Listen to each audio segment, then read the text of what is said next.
Hi everyone, my name is Gina Walter-Spansella and I am your KSDAR Service for Veterans Chair.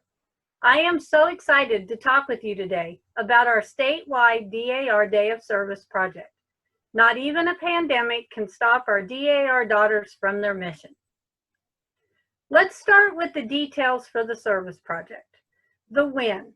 It will take place on Saturday, October 10th, 2020, from 9 a.m. to 5 p.m. And while this is being called a statewide project, it's actually taking place in your own community. You get to decide how your chapter will participate, whether you are meeting in person yet, or if you'll make blankets individually from home.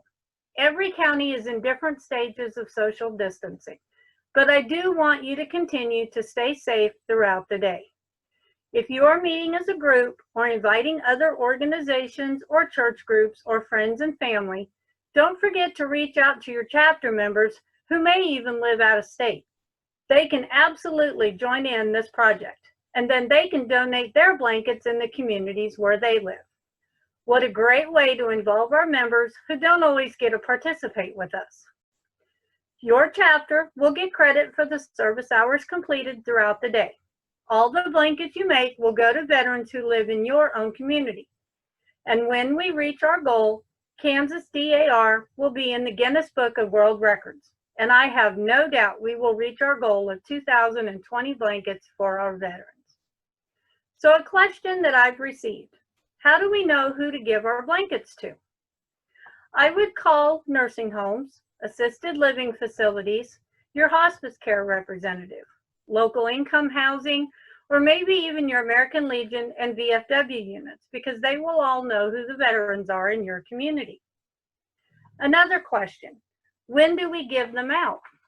You can give them out right away, wait for a Veterans Day event, or maybe even for Christmas. Your chapter gets to decide how and when you want to distribute them. And if you have more blankets than you need, just let me know and we'll find a place for them. You may have a neighbor, a friend, a relative, or even your postman who's a veteran, so think outside the box. Must-haves for this project. Each chapter will need a point of contact person to coordinate the day. This person will be in charge of having all the volunteers sign in and sign out so you can keep track of the total hours your chapter has in this project. At the end of the day, the coordinator will count all the blankets made. The coordinator may need to make arrangements to pick up blankets made by individuals. I have an easy spreadsheet I will email to the coordinator so everyone has the same form to fill out and return to me. Each chapter should have someone taking pictures throughout the project. We will be turning in photos for our application for the Guinness Record Book, along with the details of the project and the total number of volunteers, total number of hours, and total blankets made. The photographer should also take a picture showing all the blankets when finished, if possible. Individuals doing this from home are encouraged to take selfies or photos as well. Remember, only blankets made on October 10th between 9 a.m. and 5 p.m. will be counted towards the Guinness record. The coordinator needs to email me their sign-in volunteer form, a total blanket count for the day, and photos by 10 p.m. before October 12th. This is a sample of the sign-in form that each chapter coordinator will be sent in advance to use. Please let me know who your chapter coordinator will be. Send me their contact information by October 1st. I will need the coordinator's name, phone, and email.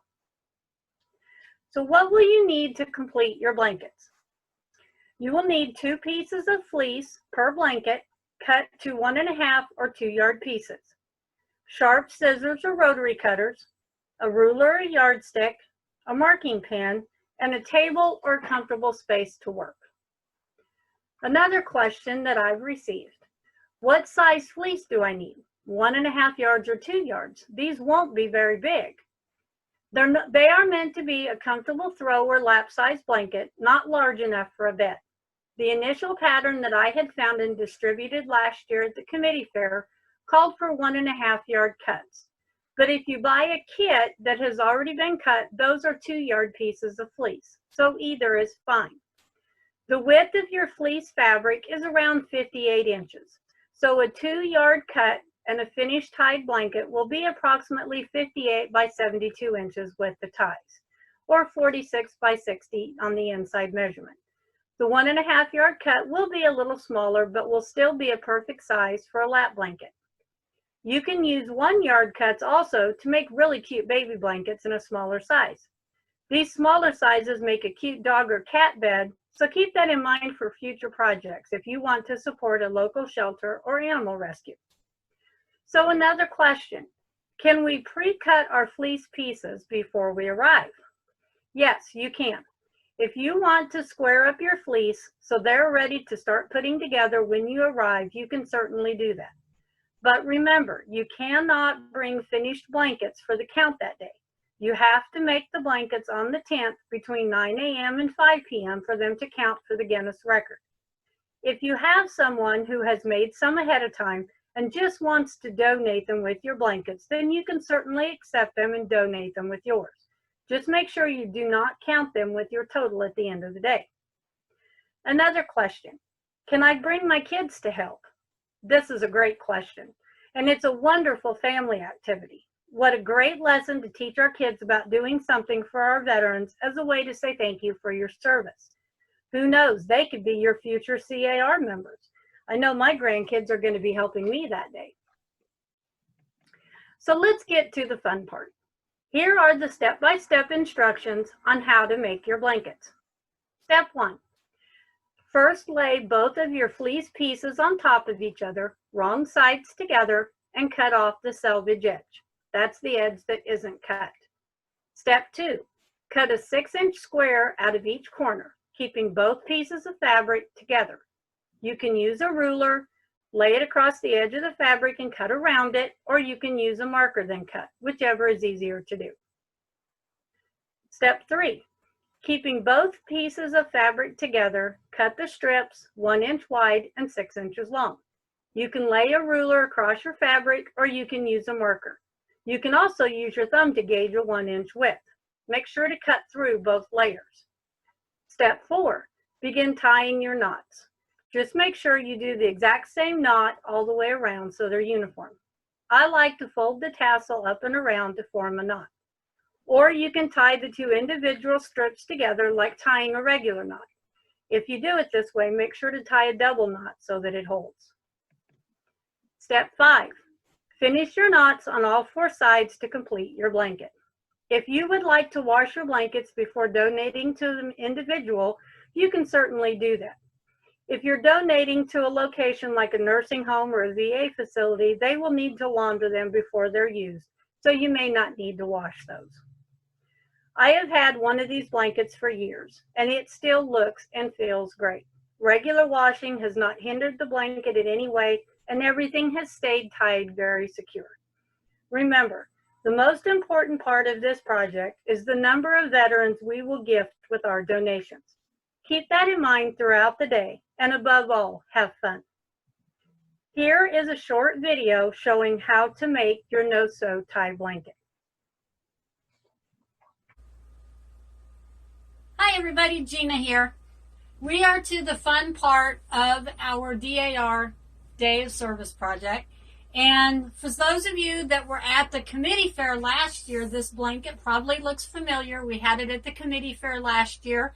And several of you stopped by to tie one of the knots on the side and learn about the project that we're going to do this year on October 10th for our DAR Day of Service. And now we're to the fun part. I'm going to show you step by step how to sew your no-sew tie blanket together. So the things that you'll need 2 different cuts of fleece for your blanket. You'll need scissors or a rotary cutter. You'll need a ruler, a marking pen if you want one, and a table or a big enough space to lay your blanket out and work. And so we're going to start with our 2 pieces of fleece.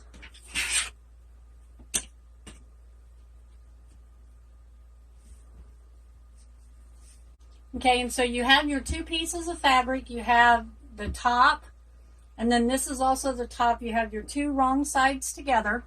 You want to line them up and you want to cut off your salvage edge so that everything is nice and even.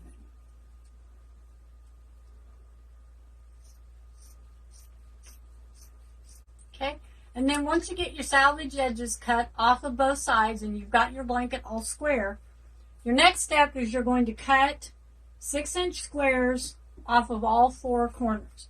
You can mark with a pen if you want, or if you just want to take a ruler, you can cut around your ruler.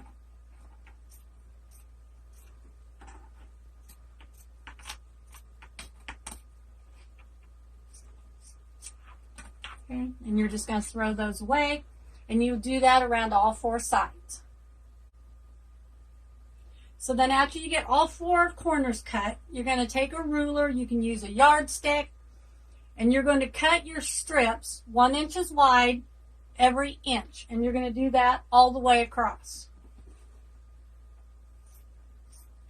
Make sure that you cut through both layers, so that way all of your strips are together.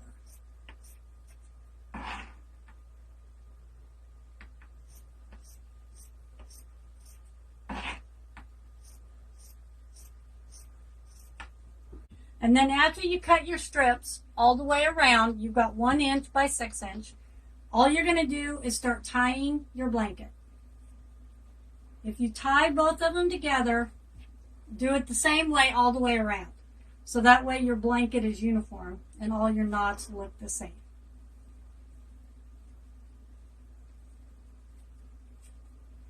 And you can see all the knots look alike. You want to make sure all your knots are up at the top of your blanket so they're secure. And then you will do this all the way around your blanket. So when you're finished, your finished blanket will look like this. And you will have knots all the way around, and then your finished blanket, you're ready to wash it and be prepared to give it to a veteran in your community. Thank you. I hope this video was helpful and shows how easy they are to assemble. Things to remember: by October 1st, send me your project coordinator's contact information. Also have someone available to take pictures for you. Before project day, reach out to your members and have an idea of how many will be participating. Make sure they have the information needed and know what to bring if they're gathering with you. Be sure to stay safe and practice social distancing if you will be gathering as a large group. Invite local media to come take pictures and let the community know what your DAR chapter is doing. We love publicity. Feel free to give them my contact information for more details if they need it. I am happy to help promote your chapter. I'm excited to see how many of you will be joining me on this adventure on October 10th. My contact information is Gina Walters Fancella. My email is jwalters64@gmail.com, and my phone number is 785-447-0129. Thank you all for joining me in this project, and I hope you have a wonderful day.